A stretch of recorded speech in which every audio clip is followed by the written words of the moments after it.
নাহমাদুহু ওয়া নুসাল্লি আলা রাসূলিহিল কারীম আম্মা বা'দ। আজকে অত্যন্ত গুরুত্বপূর্ণ দোয়া একটি নিয়ে এসেছি, যে দোয়াটি প্রত্যেক ব্যক্তি আমাদের শিখা এবং কি আমল করা দরকার।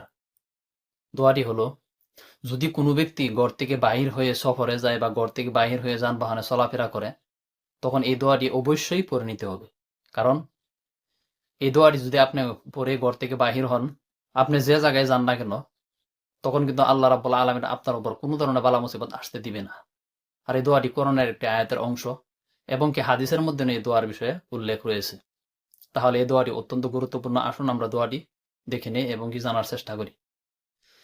আপনারা স্ক্রিনে লক্ষ্য করুন, এই দোয়াটি কোরআনে কারিমের 15 নং পারার 290 নং পৃষ্ঠার 17 নং সূরা বনী ইসরাঈলের 8 নম্বর রুকুর 80 নম্বর আয়াতের মধ্যে উল্লেখ করেন। সিয়াসিতার অন্যতম কিতাব জামিউত তিরমিজির 927 পৃষ্ঠার 3139 নং হাদিসের মধ্যে উল্লেখ করেন। ইমাম আহমদ বিন হাম্বলের লিখিত কিতাব মুসনাদে আহমদের 2 নং খণ্ডের 21 নং পৃষ্ঠার 1948 নং হাদিসের মধ্যে উল্লেখ করেন। দোয়াটি আপনারা স্ক্রিনে লক্ষ্য করুন। দোয়াটি হলো, রব্বি আদখিলনি মুদখালা সিদকিন ওয়া আখরিজনি মুখরাজা সিদকিন ওয়াজআল লি মিন লাদুনকা সুলতানান নাসিরা। অর্থাৎ, হে আমার প্রতিপালক, আমাকে প্রবেশ করাও কল্যাণের সাথে এবং আমাকে বাহির করাও কল্যাণের সাথে, এবং তোমার নিকট থেকে আমাকে সাহায্যকারী কর্তৃত্ব দান করো।